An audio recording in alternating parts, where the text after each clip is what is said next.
Bijapur encounter में एक बड़ा हादसा, 22 जवान शहीद हो गए, एक अभी भी मिसिंग है। लेकिन आज हम उन हीरो से आपको मिलवाते हैं जिन्होंने ये लड़ाई असली में लड़ी है। इन्होंने अपने आंखों से जो देखा उनकी बातें हम आपको बताते हैं। बलराज सिंह कांस्टेबल हैं हमारे साथ, सीआरपीएफ में हैं। आपको गोली लगी है, ट्रीटमेंट चल रहा है, ये बताइए उस समय का जो मंजर था वो क्या था? मैडम, जब हम वापस लौट रहे थे जीआर टच कर मतलब कि टारगेट हिट करके, तब आते समय एक टेकरी के ऊपर रुक गया, हाइट के ऊपर। तभी इनकी नक्सलियों की हलचल होनी शुरू हो गई। इन्होंने पहले एक मतलब कि काफ़ी बड़ी संख्या में सिविलियन के साथ ये मतलब दिखाई पड़े, तो उस समय हम एकदम मतलब कि ऑलराउंड डिफेंस लेके बैठ गए। कुछ देर बाद इन्होंने इम्प्रोवाइज जो बम वगैरह थे उनसे मतलब हाइट के ऊपर गिराने शुरू कर दिए। और कुछ देर भापने में कि किधर से फायर हो, लेकिन चारों तरफ से मतलब इन्होंने घेर रखा था। साथ में दो बड़ी हाइट थी, उनके ऊपर से वो लगातार फायर कर रहे थे। फिर लास्ट में जब उसमें कई जवानों की मतलब कि कैजुअलिटी हो गई, मतलब इंजर हो गए कई, और कई मतलब कि जवान वहीं पे एक दो को हमने खो दी ऑलरेडी। एक के सर में लगा, ताबड़तोड़ गोलियां चल रही थी, क्रूड बॉम्ब्स, देसी रॉकेट्स, एलएमजी वगैरह सब फायर किए जा रहे थे आप लोगों पे। तो आप कहाँ पे थे उस वक्त और आपका क्या रिस्पॉन्स रहा? जी मैं पहले मेरे तो पास ही में एक आगे जब इम्प्रोवाइज वो बम गिरा तो ऐसे ही सब के लग गया मतलब पाँव में स्प्लेंडर उसको। तो उनको मैंने मतलब कि बांध दिया अपनी पगड़ी से पैर के ऊपर। तो उसके बाद में जब फिर हमने डिसाइड किया कि अब निकलना पड़ेगा इधर से, नहीं तो फिर हाइट में मतलब कि पहली बार मतलब हाइट खतरनाक साबित हुई है फौज के लिए। फिर हम नीचे उतरे, फिर इनको खदेड़ना शुरू किया। फिर ये भागने लगे, मतलब जब हम इनके ऊपर हैवी हो गए भागने लगे। उसी में फायर एंड मूव के दौरान एक साथ में एसटीएफ का जवान था, उसका हेड शूट किया।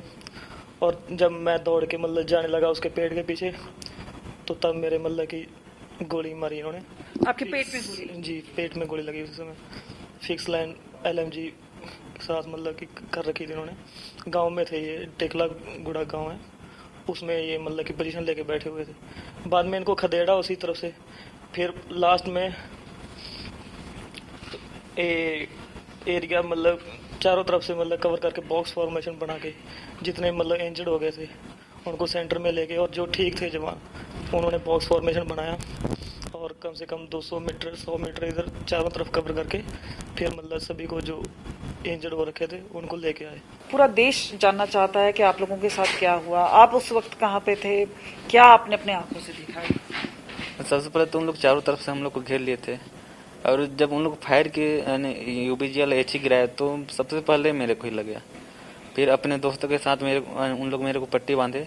फिर मैं उन लोग की सहायता से मतलब कि धीरे धीरे आगे बढ़ते रहा, यानी कि फिर एक साइड को एम्बुश को उन लोग का तोड़ते हुए हम लोग आगे बढ़े। और उन लोगों कुमाई वाला कि आप लोग लड़ो, मैं आप लोग के सहारे धीरे धीरे आपके पीछे पीछे आ जाऊंगा। अब चारों तरफ हमारे जवान फैले थे, धीरे धीरे आगे बढ़ रहे थे। जो घायल थे उन लोग बीच बीच में थे। तो मंजर क्या था, क्योंकि चारों तरफ से गोलियां चल रही होंगी? हाँ, चारों तरफ से चल रहा था। उस समय क्या लगा था आप लोगों को? उस समय जब गोले चलते थोड़ा सा शुरू में डर लगता है, फिर डर नहीं लगता है। जब चलता है उस समय डर लगता है, फिर डर भग जाता है। लड़ना है तो लड़ना है, अब लड़ेंगे तभी तो बचेंगे, और डरेंगे तो फिर डरते रहेंगे। क्योंकि ऐसा कहा जाता है कि जो नक्सल हैं उनको भी काफी भारी क्षति पहुंची है और ट्रैक्टर्स में वो लेके गए हैं। आप लोग कितना देख पाए थे ये सब? जब हम लोग यूवी जेल चलाए तब यानी कि 5-6 आदमी गिरे थे। फिर उन लोग के पास तो हम लोग जाने का वो था नहीं, बहुत फायरिंग हो रहा था, बस गिरते हुए देखे हैं। तो कैजुअलिटीज होते हैं नक्सलियों की आपने? हाँ हाँ, हमने देखा है।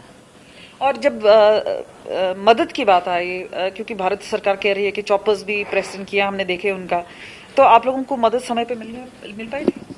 वहाँ की सिचुएशन ऐसा था कि वहाँ पर हेलीकॉप्टर बुलाना भी संभव नहीं था, काहे कि चारों तरफ से हम लोग को घेर रखे थे। अगर हेलीकॉप्टर आ भी जाता तो शायद उस पर भी वार कर देते। फिर वहाँ से हम लड़ाई करते करते लगभग 3 से 4 किलोमीटर आगे बढ़े, तो फिर वहाँ थोड़ा लड़ाई कम हुआ, तो फिर वहाँ हेलीकॉप्टर आ गए। फिर वहाँ से हम लोग चौपर में आ गए। और जो आपके जो बाकी साथी हैं, आप एसटीएफ से? हाँ, एसटीएफ से। जो आपके बाकी साथी हैं, काफ़ी लोग इसमें शहीद भी हुए हैं, उन्होंने बलिदान दिया है देश के लिए, तो किसी को जानते थे जो आपके बिल्कुल करीब थे और उनके बारे में कुछ बोलना चाहेंगे? हाँ, जानता था, साथ में थे, यानी कि साल भर साथ में थे, वो साथ में ड्यूटी में थे, आगे वाले भी मेरे साथ एक ही डेट में थे, मेरे साथ में जो थे वो शहीद हो गए। वो बचाने के लिए बहुत बोला हम लोग को, हम लोग भी गए थे और जो सही थे उन लोग को बचा के बहुत कोशिश किए, आधे दूर तक ले भी आए, लेकिन नक्सली उसको लाने के लिए इतना फायरिंग कर रहे थे कि खुद को बचाना मुश्किल था। फिर उस बॉडी को छोड़ना पड़ा अपने साथी का। आप फिट हो जाएंगे, वापस जाएंगे? हाँ, फिर जाएंगे। आप अब ठीक महसूस कर रहे हैं क्योंकि स्प्लिंटर इंजरीज हुई हैं, डॉक्टर्स हमें बता रहे हैं आप ऑन पाथ ऑफ रिकवरी हैं, आप कब तक वापस जाने का सोच रहे हैं? जितनी जल्दी हो सके मैं कोशिश करूंगा कि अपनी बटालियन को ज्वाइन करूं और अपने साथियों के साथ जल्द ही जो ऑपरेशनल एरिया है उसमें जाऊं। ऑपरेशनल एरिया में जाएं, लेकिन सब जानना चाहते हैं, आप फोर्सेस को लीड कर रहे थे, इतनी बड़ी कैजुअलिटी, इतना नंबर, हमें बताया गया कि नक्सलियों का भी काफी नुकसान हुआ है, तो उसके बारे में बताया क्या हुआ एनकाउंटर में? स्पेसिफिक इंफॉर्मेशन थी, ऑपरेशन आप लोगों ने लॉन्च किया था, फिर इतनी कैजुअलिटी कैसे? नक्सल क्षेत्र में जिस एरिया में हम लोग ऑपरेशंस करते हैं वो एरिया बेसिकली किताबों में या फिर आम लोगों की धारणा में ये बना हुआ है कि वो नक्सलियों के कब्जे वाला हिस्सा है, लेकिन वस्तुतः वो इलाका उनके कब्जे का नहीं है, सिर्फ वो लोगों को दिग्भ्रमित करने का कार्य करते हैं, क्योंकि जब तक वो लोगों को दिग्भ्रमित करते रहेंगे तब तक उनकी जो सत्ता है वो चलती रहेगी, लोगों में उनका डर गांव वालों में बना रहेगा।